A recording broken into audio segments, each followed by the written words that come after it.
मैंने इसी क्राइम तक के एपिसोड में बहुत सारी कहानियाँ सीरियल किलर की सुनाई हैं।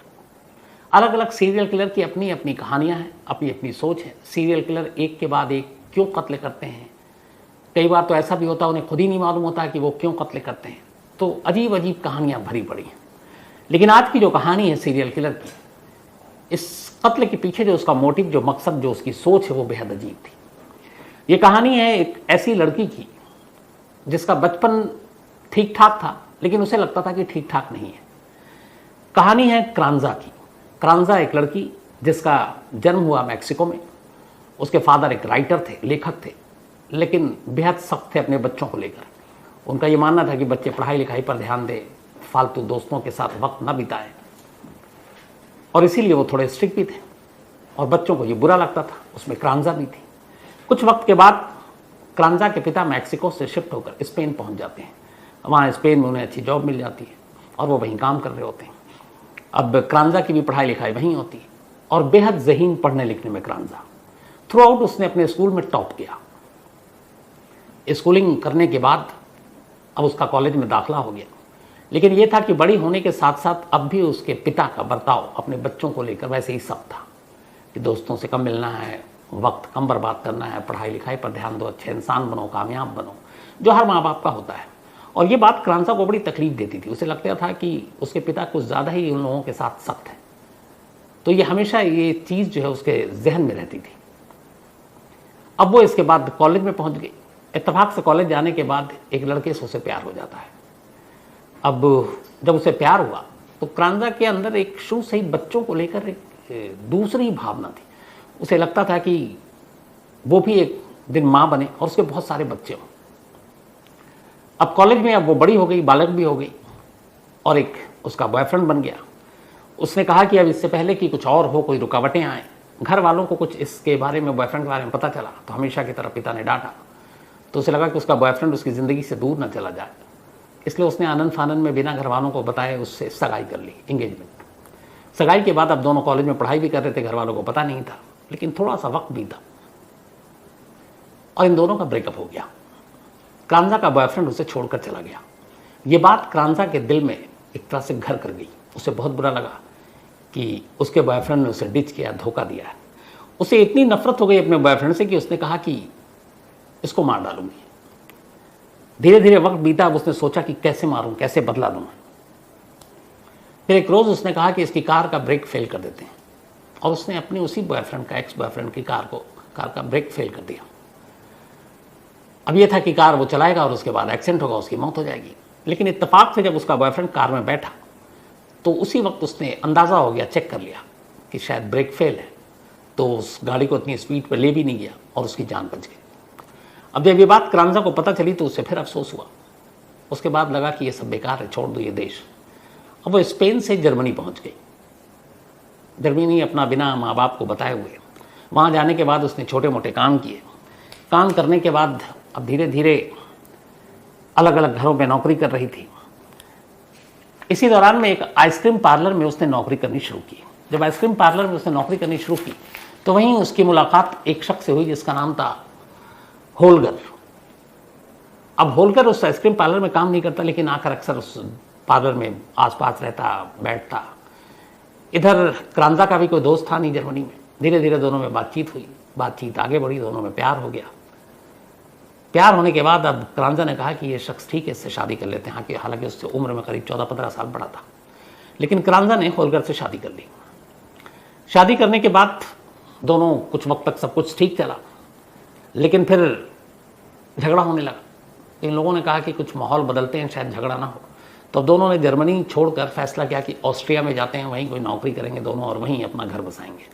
तो पति पत्नी यानी कि क्रांजा और होलगर ये दोनों जर्मनी छोड़ते हैं और ऑस्ट्रिया पहुंच जाते हैं। ऑस्ट्रिया के वियना में जाते हैं, थोड़े दिन इधर उधर नौकरी ढूंढते हैं। फिर ये लोग कहते हैं कि चलो जो अपनी सेविंग है उससे हम लोग, चूँकि आइसक्रीम पार्लर में ये काम कर चुके थे पहले दोनों ही, तो क्रांजा आइडिया देती कि हम लोग वियना में एक आइसक्रीम पार्लर खोल लेते हैं। पैसे थे, दोनों ने वियना में एक छोटा सा आइसक्रीम पार्लर खोल लिया। अब आइसक्रीम पार्लर खोल लिया, ज़िंदगी अब सबको ठीक ठाक चल रही थी, दुकान चल गई। लेकिन इधर क्रांजा के मन में अभी भी था कि वो माँ नहीं बन पा रही है। शादी को काफ़ी वक्त हो गया था। अब पार्लर खोलने के बाद माँ इधर बन नहीं रही है, घर में फिर से झगड़ा शुरू हो गया। इस झगड़े के दौरान में अब पति पत्नी में दूरी आ रही है। अब इसी दूरी के बीच में अचानक क्रांजा की ज़िंदगी में एक और लड़का आ जाता है। उसका नाम था मैनफ्रेड हिंटरबर्ग। अब हिंटरबर्ग जब उसकी ज़िंदगी में आता है, दोनों एक दूसरे से प्यार कर लेते हैं, फिर दोनों एक दूसरे के साथ संबंध बना लेते हैं। कुछ वक्त के बाद क्रांजा के पति को, यानी कि होलगर को, ये बात पता चल जाती है। जब ये बात पता चल जाती है तो दोनों पति पत्नी में झगड़ा होता है। फिर डिसाइड होता है कि हम दोनों अलग हो जाएंगे, डिवोर्स लेंगे। दोनों पति पत्नी तलाक ले लेते हैं। लेकिन तलाक लेने के बावजूद दोनों रहते एक घर में। उसकी वजह ये थी कि आइसक्रीम पार्लर दोनों के नाम पर था, दोनों ने बराबर पैसे लगाए थे। तो पति पत्नी में तलाक हो गया, पर एक ही घर में रह रहे और झगड़ा इनमें फिर भी चल रहा है।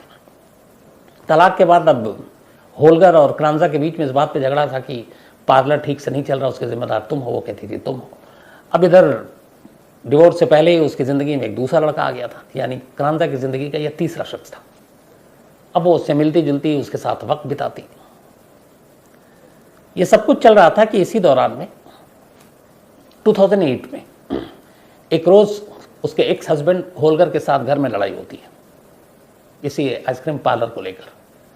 अच्छा, इससे पहले होलगर को एक शौक था शूटिंग का। वो खाली वक्त में जाता और शूटिंग रेंज में वो गोलियां चलाना, शूटिंग रेंज में जो सीखते हैं, तो कई बार उसके साथ क्रांजा भी जाती और वो भी सीखती। तो ये अक्सर शौक था। इनके पास घर में पिस्टल भी थी, लाइसेंसी। 2008 में आइसक्रीम पार्लर को लेकर अब दोनों में झगड़ा हो रहा है। इधर क्रांजा की ज़िंदगी में एक नया नौजवान हिंटरबर्ग आया हुआ है। उस झगड़े के दौरान अचानक गुस्से में क्रांजा जो है दूसरे कमरे में जाती है, पिस्टल उठाती है और सीधे आती है और अपने एक हस्बैंड होलगर के सर में एक के बाद एक 3 गोली मारती है। होलगर की मौके पर ही मौत हो जाती है। अब मौत के बाद पहली बार क्रांजा घबराती है, उसे लगता है उसने ये क्या किया। फिर बड़े तसल्ली से सोचती है कि अब आगे क्या करूं। इसके बाद उस लाश को वहीं कमरे में रखती है, कोई आता जाता तो था नहीं। फिर रात वहीं बिताती है। अगला दिन होता है, मार्केट जाती है। फिर वैसे ही जैसे आफ्ताब ने श्रद्धा के लिए किया था, कुछ पॉलीथिन खरीदती है, कुछ आरी खरीद कर लेकर आती है, बॉडी कटर और ये सारी चीज़ें। उसके बाद लाश के टुकड़े करती है। लाश के टुकड़ों को वो एक बाथटब में रखती है और फिर बाजार जाती है। और बाजार से अब वो कंक्रीट के पेस्ट, एक तरह से आप कहते हैं ना जब प्लास्टर होता है, घर बनता है तो सीमेंट और ये सारी चीज़ों का, तो अब बाथटब पे वो सारे कंक्रीट के पेस्ट को लगाना शुरू कर देती है। अब बाथटब के अंदर लाश के टुकड़े हैं, ऊपर से उसने कंक्रीट के सारे पेस्ट लगा दिए। अब उसे लगा कि ये पेस्ट को घर पे यहाँ पर रखना तो ठीक है नहीं। अच्छा, इत्तेफाक से इससे पहले ये हुआ कि जो उसका तीसरा बॉयफ्रेंड बना हिंटरबर्ग, उसके आइसक्रीम फ्रीज़र का बिजनेस था। तो आइसक्रीम फ्रीज़र का जो बिजनेस था, तो कुछ फ्रीज़र इन लोगों ने वहीं लिए थे, आइसक्रीम अपना जो इनका पार्लर था। तो जिस जगह पे आइसक्रीम पार्लर था उसके बेसमेंट में ये लोग फ्रीज़र रखते थे और उसी के ऊपर इनका घर था क्रांजा का। तो इसने पति का कत्ल करने के बाद अब उसको बाथटब में बॉडी के टुकड़े किए और ऊपर से कंक्रीट के पेस्ट डालकर उसको बिल्कुल हार्ड बना दिया, सीमेंटेड। फिर अगले दिन 2 मजदूर को बुलाया और कहा कि इस बाथटब को उठाकर बेसमेंट में ले जाओ। और बेसमेंट में ले जाने के बाद उसने एक बड़े से फ्रीजर में उस बाथटब को रखवा दिया। बड़े बड़े फ्रीजर थे और फ्रीजर को बंद कर दिया। इसके बाद वो अपनी ज़िंदगी में फिर से मगन हो गई, मस्त हो गई। और अब उसका जो तीसरा बॉयफ्रेंड था हिंटरबर्ग, उसके साथ रोक टोक करने वाला कोई था नहीं। तो वो उसके साथ अब अपना रहने लगी और आइसक्रीम पार्लर का धंधा भी ठीक ठाक चल रहा था। लेकिन अब हिंटरबर्ग से पति की मौत के बाद, एक्स हस्बैंड की मौत के बाद, जब वो ज़्यादा उसके साथ रहने लगी, करीब रहने लगी, तब अचानक क्रांजा को एक राज पता चला। उसे पता चला कि हिंटरबर्ग की ज़िंदगी में और भी कई लड़कियाँ हैं। ये बात उसे बहुत बुरी लगी, बड़ा गुस्सा आया। उसने कहा कि इसके चक्कर में, अच्छा, उसने अपने हिंटरबर्ग को रिझाने के लिए प्लास्टिक सर्जरी, अपने नोज़ और बाकी चीज़ों पर भी किए, काफ़ी पैसे खर्च किए ताकि वो सिर्फ उसी का होकर रहे। लेकिन जब उसे ये सच्चाई पता चली तो उसे बहुत गुस्सा आया। उसे लगा कि ये मुझे ठग रहा है। और इसी के बाद फिर 2008 में, पहले मर्डर के 3 महीने के बाद, एक रात जब हिंटरबर्ग सो रहा था, इसने फिर पिस्टल निकाली और उसके सर पे 3 गोली मारी। अब हिंटरबर्ग की भी मौत हो गई। मौत के बाद उसने पहला तरीका अपनाया, लाश के टुकड़े किए, बाथटब में रखा और फिर कंक्रीट के पेस्ट से उसको बिल्कुल साबुत बना दिया, पथरीला। और फिर मजदूर बुलाया। मजदूर को बुलाकर कहा कि नीचे बेसमेंट में रख दो। और बेसमेंट में ले जाकर फ्रीज़र में डाल दिया।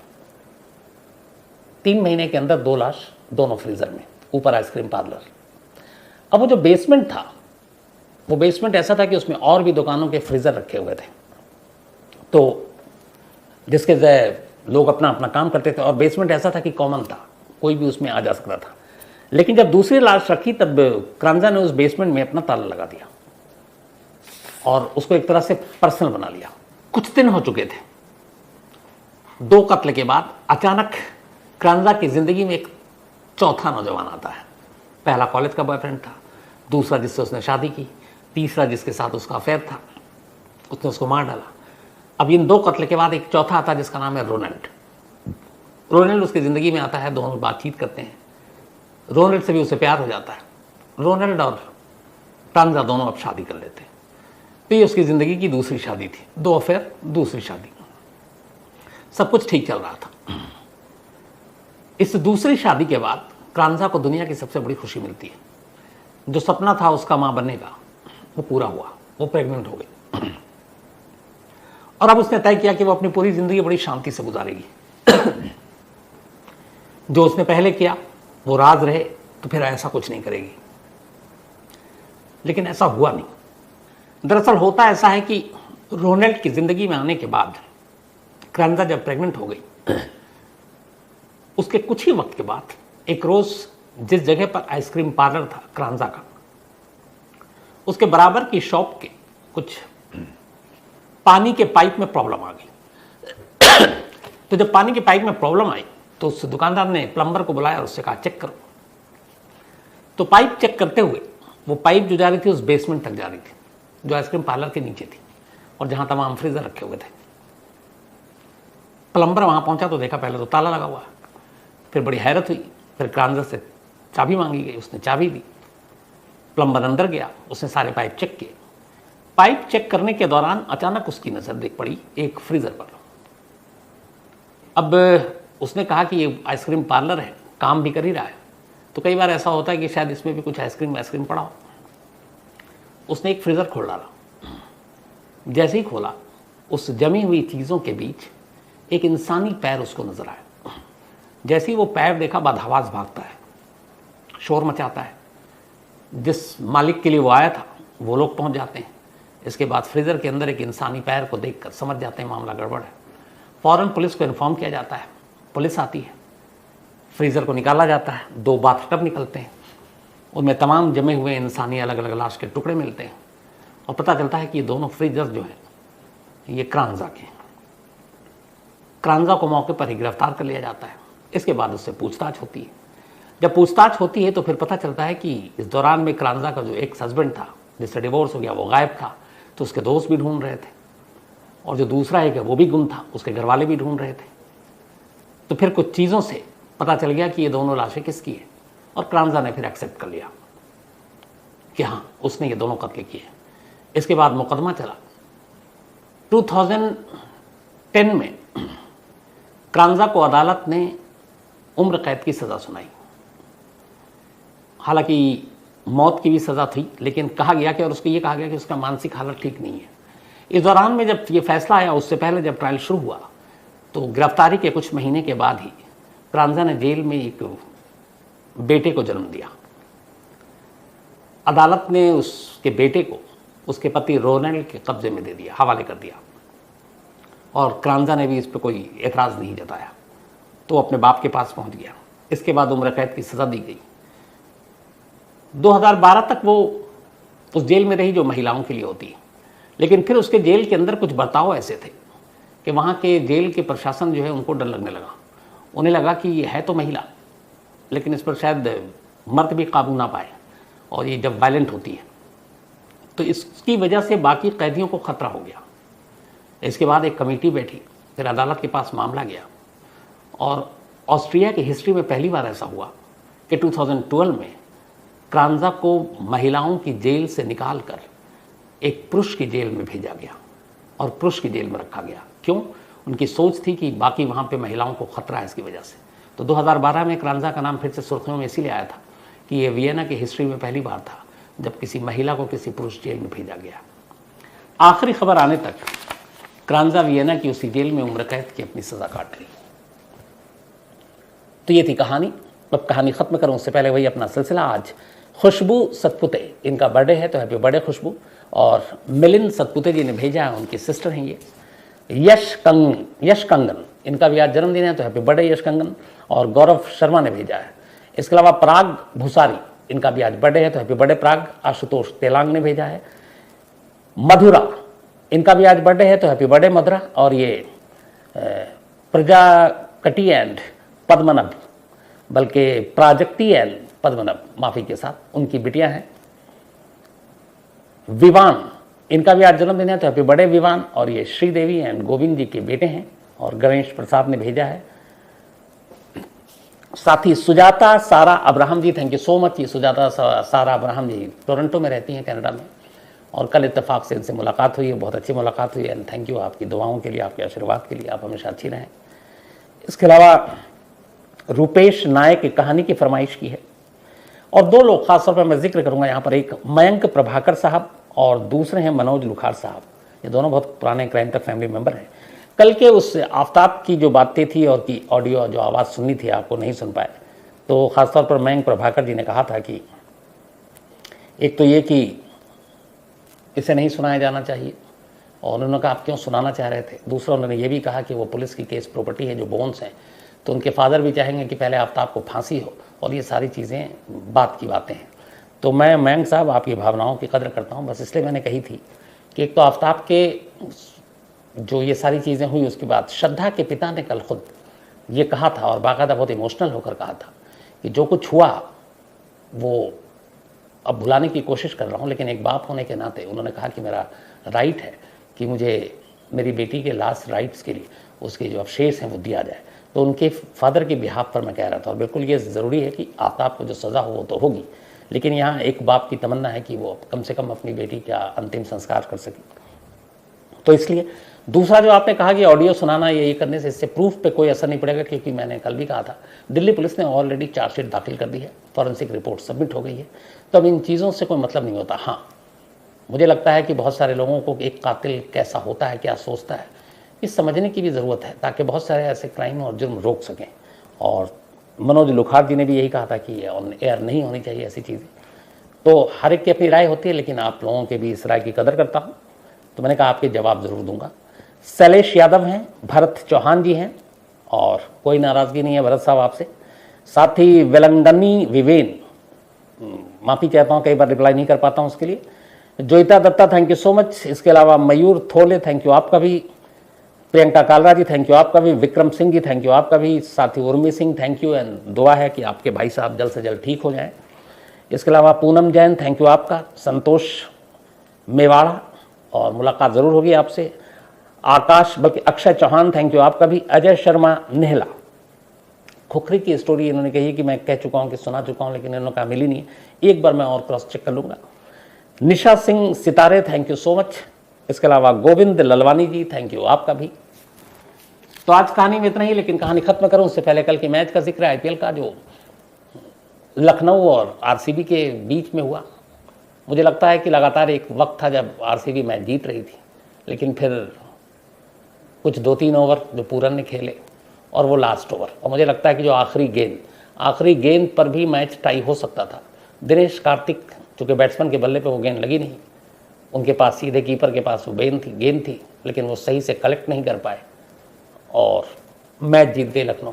तो कल मुझे याद आई धोनी की, कि अगर लास्ट बॉल पे वो धोनी होते वहाँ पर तो पक्का वो रन आउट होता। लेकिन खैर क्रिकेट है, दिनेश कार्तिक भी बहुत बेहतरीन प्लेयर है। तो इस बार वैसे कुल मिलाकर अभी तक आईपीएल में मैचेस अच्छे हो रहे हैं।